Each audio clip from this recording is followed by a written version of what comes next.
3 महिन्यात चला हिंदी में बोलिए। जानना चाहेंगे ऑपरेशन ब्लू स्टार को लेकर राहुल गांधी का एक बड़ा बयान आया। उन्होंने कहा कि 1984 में जो घटना हुई थी उसके लिए कांग्रेस की जो गलतियां हुई है उसको हम मानने के लिए तैयार है। उन्होंने ये भी कहा आगे ज्वाइन करते हुए कि उस समय जो है हम राजनीति में नहीं थे, हालांकि गलतियां हुई। देखिए, राहुल गांधी जी एक साफ सुथरे दिल के राजनेता है, वो अपनी गलती मान लेते हैं, हमने देखा है। ऐसे नेता राजनीति में देश के हैं, ये हमारा भाग्य है। जिस ऑपरेशन ब्लू स्टार के बाद इस देश में हमने एक प्रधानमंत्री को खोया है, आर्मी के जनरल को खोया है, लेकिन वो उस वक्त की जरूरत थी। लेकिन राहुल जी ने आज ये बात स्वीकार की कि गलती थी, मैं राजनीति में नहीं था। गलती मानना राजनीति में ये बड़ी बात है, बड़ी दिल की बात है। और हमारे प्रधानमंत्री मोदी जी और गृह मंत्री अमित शाह जी ने ये बात राहुल जी से सीखनी चाहिए कि गलती माननी चाहिए और आगे जाना चाहिए।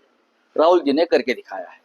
राजनाथ सिंह का एक बयान आया है, डिफेंस मिनिस्टर है वो, उनका एक बयान आया है कि दुश्मनों जो कश्मीर में हमला हुआ है उसके बाद दुश्मनों को उन्हीं की स्टाइल में जवाब दिया जाएगा। 14 दिन इस घटना को बीत चुके हैं लगभग, लेकिन सरकार 13वीं हो गई ना, कल 13वीं हो गई है और हम लोग इंतजार कर रहे हैं कि कब करारा जवाब दिया जाएगा। देश चाहता है कि करारा जवाब मिले। अगर डिफेंस मिनिस्टर अभी भी ये बात करते हैं कि करारा जवाब मिलेगा तो हम इंतजार करेंगे, और जब इस प्रकार का करारा जवाब देने का दिन आ जाएगा तो हम डेफिनेटली सरकार के साथ खड़े रहेंगे। ये मैं अभी कहता हूँ, उस वक्त हम जरूर सरकार के साथ खड़े रहेंगे। लेकिन अमित शाह ने भी गलती माननी चाहिए, गृह मंत्री ने जैसे गलती मानी है राहुल जी ने। राहुल जी का कोई संबंध नहीं था ऑपरेशन ब्लू स्टार से, लेकिन जो नरसंहार हुआ है कश्मीर में, वो गलती जो है वो तो गृह मंत्री की गलती है, तो ये गलती माननी चाहिए अमित शाह जी ने। सर, शरद पवार ने आपको कहा ऑल पार्टी मीटिंग में आपने अपने इस्तीफा क्यों नहीं मांगा अमित शाह का? नहीं, ऐसा नहीं कहा है, आपने मेरी बात ठीक से सुने नहीं है। हमको ये कहा है कि आप नहीं थे ऑल पार्टी मीटिंग में, तो मैंने कहा मैं इसलिए नहीं था।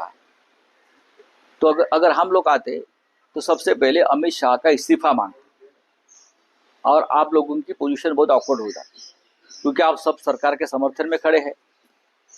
सरकार का समर्थन यानी गलतियों का समर्थन नहीं।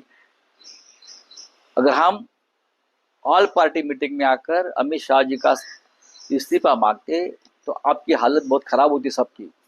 आप सब सरकार का भजन गा रहे थे, और हमको ये आदत नहीं है, जो गलती है गलती है। लेकिन हम इस्तीफा मांग रहे हैं अमित शाह जी का। उनकी वजह से 27 निरपराध लोग मारे गए, उनकी वजह से पुलवामा में 40 हमारे जवान मारे गए, उनकी वजह से सैकड़ों लोग 10 साल में मारे गए। तो गृह मंत्री को नैतिक अधिकार नहीं है अपने पद पर रहने का। आपको मालूम होगा शिवराज पाटिल गृह मंत्री थे, उनका इस्तीफा लिया था और हमने मांग की थी अपोजिशन में।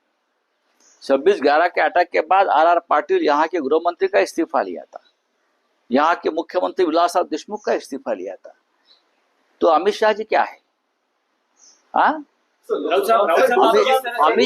अमित शाह जी क्या है ये मेरे किताब में आपको पता चलेगा। राहुल साहब, आप जिस तरह से गृह मंत्री अमित शाह के इस्तीफे की, अमित शाह जी क्या है ये मेरे किताब में आपको पता चलेगा, आप पढ़ लीजिए। राहुल साहब, आप जिस तरह से अमित शाह के इस्तीफे की मांग कर रहे हैं, आने वाले सत्र में संसद में आप ये मांग रखेंगे? संसद में भी रखेंगे, अगर हिम्मत है कश्मीर पर चर्चा करने की संसद में तो जरूर मांगेंगे। नहीं तो आज मांग रहा हूँ। मैं भी एक पार्टी का नेता हूँ, राज्यसभा का मेंबर हूँ, मेरी पार्टी मांग रही है ना। हम भी इंडिया ब्लॉक के मेंबर हैं।